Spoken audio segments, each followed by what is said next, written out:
Kozhikode കൊടുവള്ളിയിൽ KSU MSF പോര് രൂക്ഷമാണ്. MSF മതം ഉപയോഗിച്ച് വോട്ട് നേടുന്നുവെന്ന വിമർശനവുമായാണ് യൂത്ത് കോൺഗ്രസ് നേതാവ് ഇപ്പോൾ PC ഫിജാസ് രംഗത്തെത്തിയിരിക്കുന്നത്. യൂത്ത് കോൺഗ്രസ് KSU നേതാക്കൾക്കെതിരെ MSFും രംഗത്തെത്തി. മതവുമായി ബന്ധപ്പെട്ട് അള്ളാണ് സത്യടിക്കുക, ഖുർആൻ പിടിച്ച് സത്യടിക്കുക.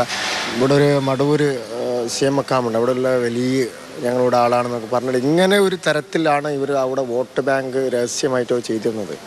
ഇത് വിദ്യാർത്ഥികൾ അറിഞ്ഞതുകൊണ്ടായിരിക്കാം അവരെന്ത് ചെയ്തതെന്ന് വെച്ചാൽ, കോൺഗ്രസ് ഒരു സെക്യുലർ പാർട്ടിയാണ്, ഒരു മതേതര പാർട്ടിയാണ്, അതിൽ യാതൊരു സംശയം ആർക്കും ഇല്ല. അപ്പോൾ MSF തോറ്റു എന്നുള്ളൊരു യാഥാർത്ഥ്യം ഫസ്റ്റ് ലൈനിൽ കൊടുത്തു. കാലങ്ങളായിട്ട് അവരുടെ ആട്ടും തുപ്പും സഹിച്ചിട്ടുള്ള ഒരു പ്രയാസത്തിലാണ് അവർ MSF തോറ്റു എന്നുള്ള ഫസ്റ്റ് ലൈൻ കൊടുക്കുന്നത്.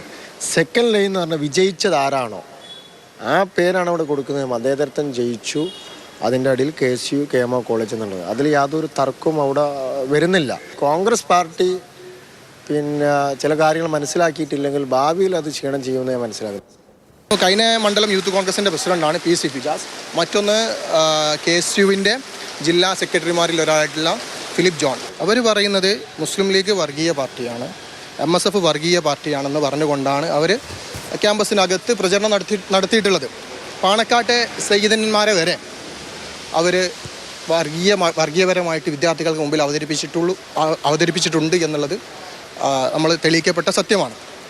വാട്സപ്പ് ഗ്രൂപ്പുകളിൽ വരെ അത്തരത്തിലുള്ള ചർച്ചകൾ അവർ നടത്തിയിട്ടുണ്ട്. അവർക്കെതിരെ നടപടി എടുക്കുന്നത് വരെ UDF സംവിധാനവുമായിട്ട് അല്ലെങ്കിൽ UDSF സംവിധാനവുമായിട്ട് യോജിച്ചു പോവാൻ മണ്ഡലം MSF തയ്യാറല്ല എന്നുള്ളതാണ് MSF കഴിഞ്ഞ ദിവസം കൂടിയ വർക്കിംഗ് കമ്മിറ്റിയിൽ എടുത്ത തീരുമാനം. മുഹമ്മദ് ഷഹീദ് വിവരങ്ങളുമായി ചേർന്നുണ്ട്. Shaheed, good morning. എന്തുകൊണ്ടാണ് ഈ തർക്കം ഇങ്ങനെ തുടർന്നു പോകുന്നത്?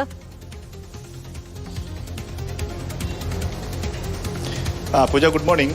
കൊടുവള്ളി KMO കോളേജ്, അവിടെ കോളേജ് തെരഞ്ഞെടുപ്പ് ഫലപ്രഖ്യാപനവുമായി ബന്ധപ്പെട്ടാണ് ഈ വിവാദങ്ങൾ ഉയരുന്നത്. അവിടെ ഐക്യമുന്നണിയായി ഒരുമിച്ച് സഖ്യമായി മത്സരിക്കുന്നതാണ് UDSF, MSFും KSUവും ഉൾപ്പെടെയുള്ളത്. പക്ഷേ ഇത്തവണ പല ക്യാമ്പസുകളിലും ഇവർ രണ്ട് ചേരിയിലായിരുന്നാണ് മത്സരിച്ചത്. കൊടുവള്ളിയിലും സമാനമായ രീതിയിലാണ് മത്സരം നടന്നത്.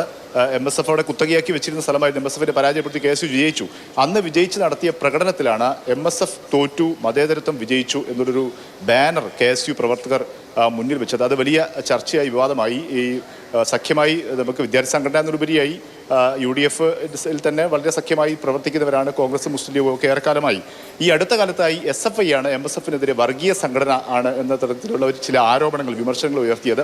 ഇത് KSU ഏറ്റെടുക്കുകയാണ് എന്ന വലിയ വിമർശനവുമായി ഇപ്പോൾ MSF അവിടെ രംഗത്ത് വന്നു. UDSF അവരുടെ സഖ്യ സംവിധാനവുമായി ഇനി ആ മണ്ഡലത്തിൽ സഹകരിക്കില്ല എന്നൊക്കെ പറഞ്ഞു. അതിനിടെയാണ് ഇപ്പോൾ KSUവിനെ പിന്തുണച്ചുകൊണ്ട് യൂത്ത് കോൺഗ്രസിൻ്റെ ബ്ലോക്ക് പ്രസിഡന്റ് കൂടിയായ DCC സെക്രട്ടറി കൂടിയായ PC ഫിജാസ് ഇപ്പോൾ രംഗത്ത് വന്നിരിക്കുന്നത്. അതായത് ക്യാമ്പസിനകത്ത് MSF മതവും വിശ്വാസവും ഒക്കെ ഉപയോഗിച്ചാണ് ആളുകളെ, കുട്ടികളെ സംഘടിപ്പിക്കുന്നത്.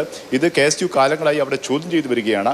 ഇതുകൊണ്ട് തന്നെയാണ് ഈ KSU വിജയിച്ചപ്പോൾ ആ തരത്തിൽ MSF ഒരു വർഗീയ സംഘടനയാണ്, അല്ലെങ്കിൽ ആ തരത്തിലുള്ള ഒരു പ്രവർത്തനം നടത്തുന്ന സംഘടനയാണ് എന്ന് തോന്നിപ്പിക്കുന്ന തരത്തിൽ, എന്ന് ദ്യോതിപ്പിക്കുന്ന തരത്തിൽ ഇത്തരത്തിലൊരു പോസ്റ്റർ അവർ ബാനർ പിടിക്കാനിടയായ സാഹചര്യം എന്നാണ് അവർ വിശദീകരിക്കുന്നത്. ഇക്കാര്യം അത് MSFലും KSUവിലും മാത്രമായി നിൽക്കുന്നില്ല. ഈ യൂത്ത് കോൺഗ്രസ് നേതാവ് ചൂണ്ടിക്കാണിക്കുന്നത് കോൺഗ്രസ് തന്നെ ഇക്കാര്യത്തിൽ ചില തിരിച്ചറിവ്. അങ്ങനെയാണ്, ആ തർക്കമാണ് പല പ്രതികരണങ്ങളും ഇപ്പോൾ നമ്മൾ കേട്ടത്. അങ്ങനെ ആ പോര് കടുക്കുകയാണ്. മുഹമ്മദ് ഷഹീദാണ് വിവരങ്ങൾ നൽകിയത്.